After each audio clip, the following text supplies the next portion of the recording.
Greetings, I'm Dike Rostant. Welcome back to the TTT News. We just completed the Ministry of Education's consultation process carried live via TTT, and it is time to go in depth on a wrap-up of the process with Director of the Educational Planning Division at the Ministry, Dr. Peter Smith.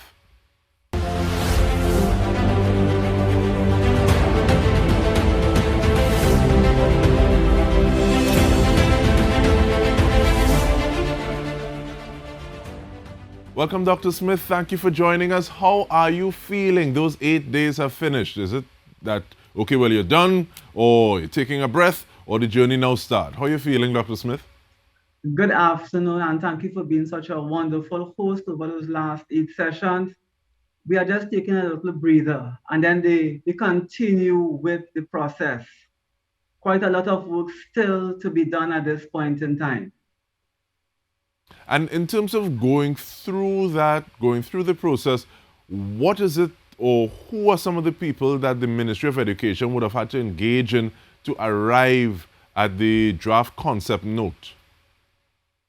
Well, in terms of the stakeholders, I must indicate that it would have taken quite a lot of persons, so we'd have gotten the views from teachers, from principals, students, parents, and various associations, the representative body for teachers, tutor.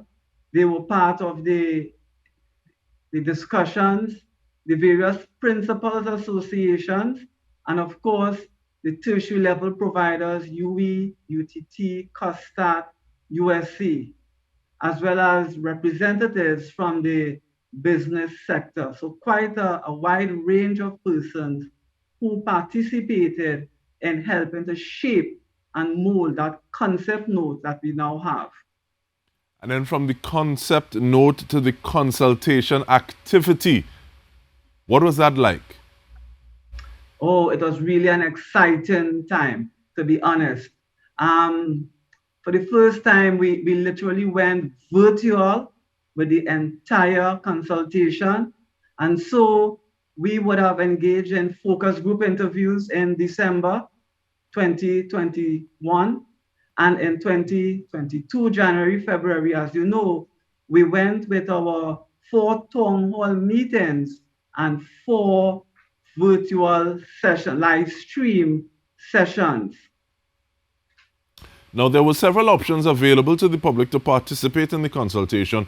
What was the feedback like in terms of the public actually utilizing the platforms to tune in, contribute, and what are some of those takeaways?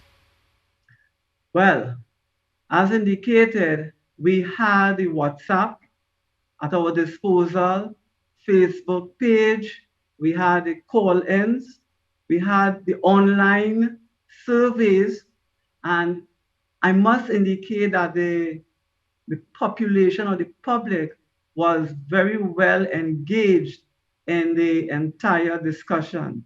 If I can give you a brief synopsis of the views. So for instance, when we look at digital transformation, we had over 4,600 online views so that the public was engaged.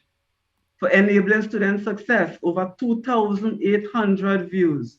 For transition of learners, 3,800 views. I want to say at this time, we still await the various views from the public, but by and large, it was a welcome venture as persons made their recommendations and their suggestions to help us bolster that concept note. And I'm glad you went there, because it's one thing to have a certain amount of views, and actually the fact that this process was virtual and recorded means that you have people who can go back even, and sometimes someone may have looked at it already, but there may be something that they didn't quite get. And if they go back, they get a little more from it. They are able to go a little deeper into the conversation. But the fact that this amount of people would have looked may not always be the same as the amount of people who engaged. So what was the level of engagement and interaction like from where you sit? I mean, it's early days yet and you're still going through your findings and the data. But at this point in time, what was the engagement like? Well, as I said, the contributions were critical. They were in line, by and large, they were in line with what we had contained in the concept note. I must admit, though, there were a few suggestions, few recommendations that were not properly aligned or not totally aligned to those 8 areas.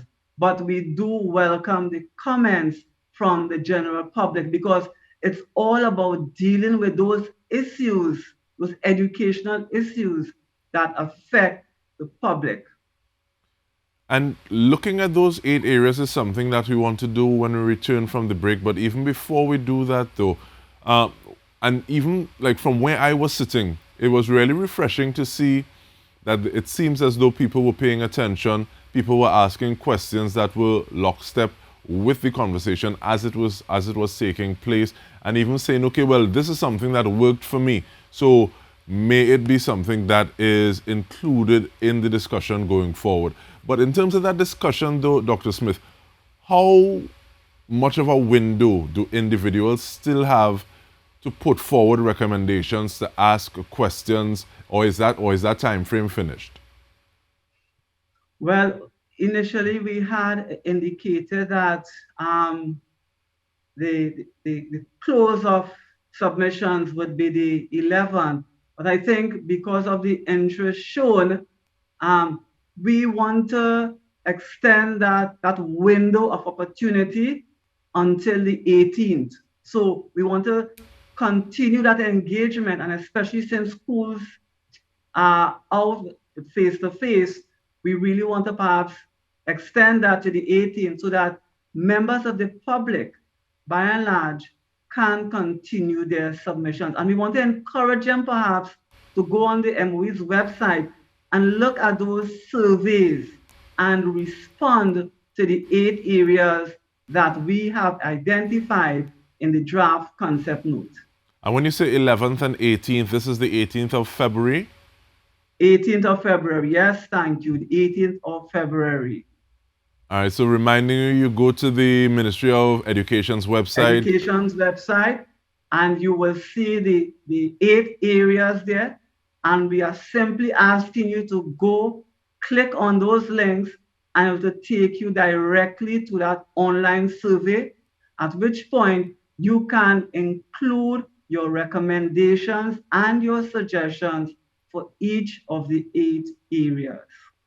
So this is moe.gov.tt. We are speaking with Dr. Peter Smith, Director of the Educational Planning Division at the Ministry of Education. We return to the conversation with more. Stay with us.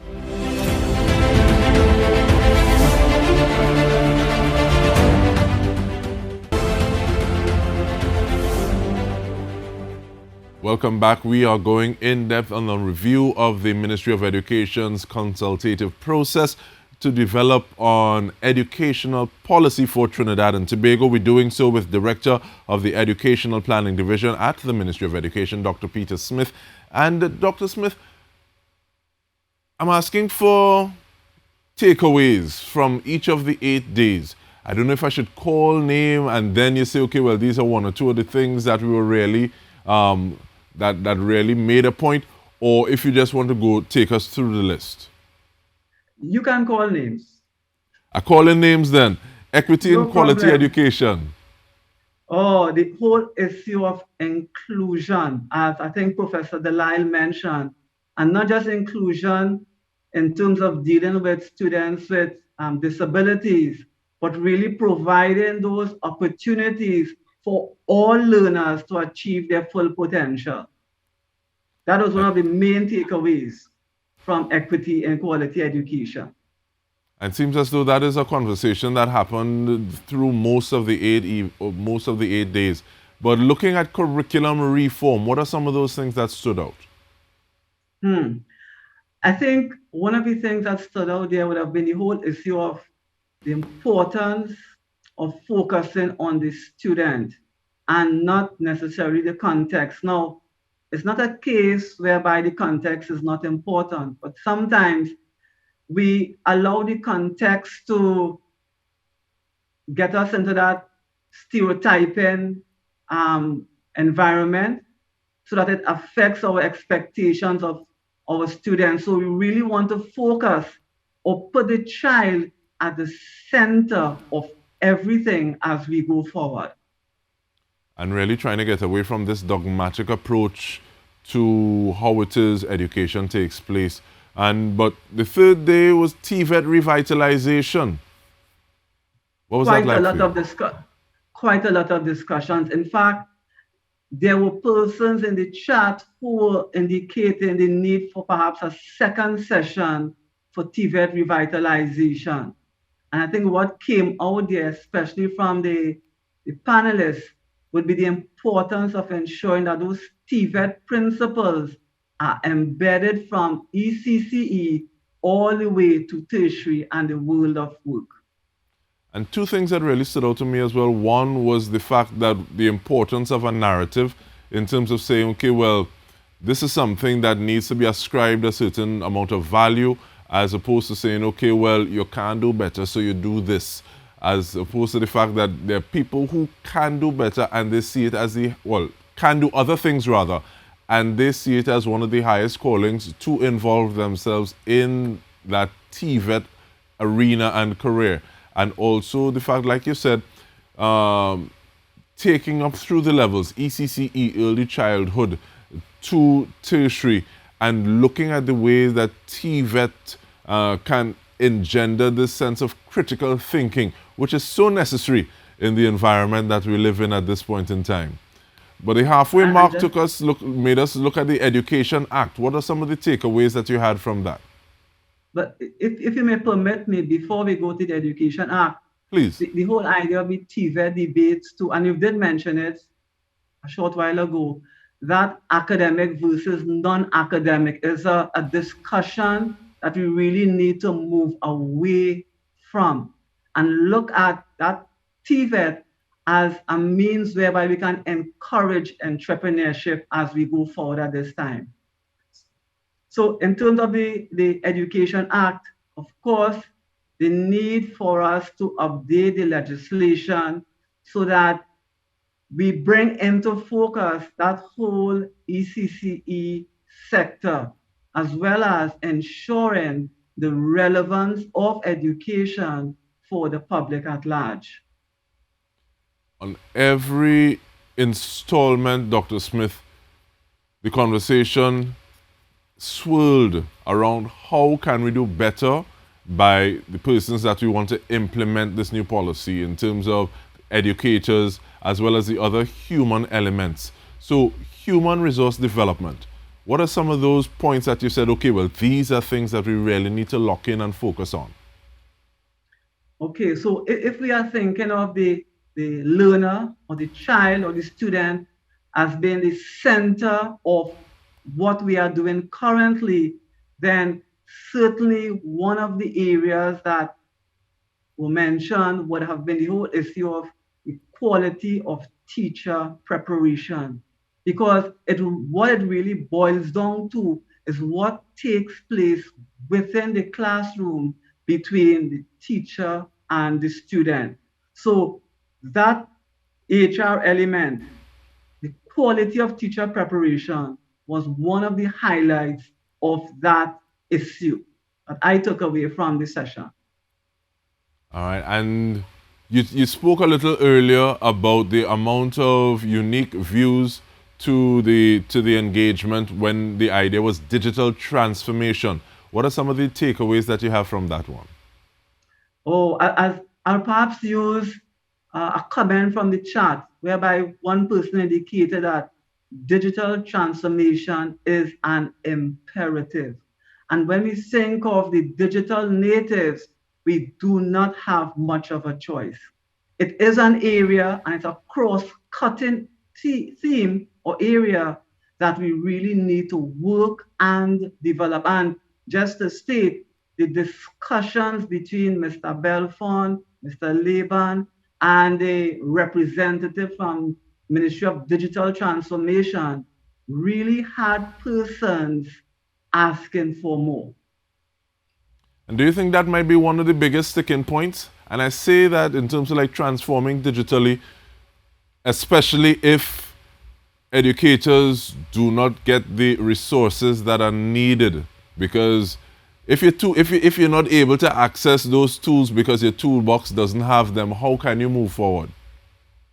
It is, but let me say the Ministry of Education has made considerable strides during the pandemic to ensure that we equip not only students but teachers as well with the necessary tools as well as training as we move into that arena. All right, and transitioning into that arena reminds me of transition of learners. What was that like for you? Oh, I think an interesting point brought out in that session would have been the development of those soft skills, which sometimes we take for granted. That ability to work in a team, to collaborate, the communication, that empathy, which is something we really need at this point in time in our nation's history. So we really want to ensure that the curriculum addresses these sorts of soft skills.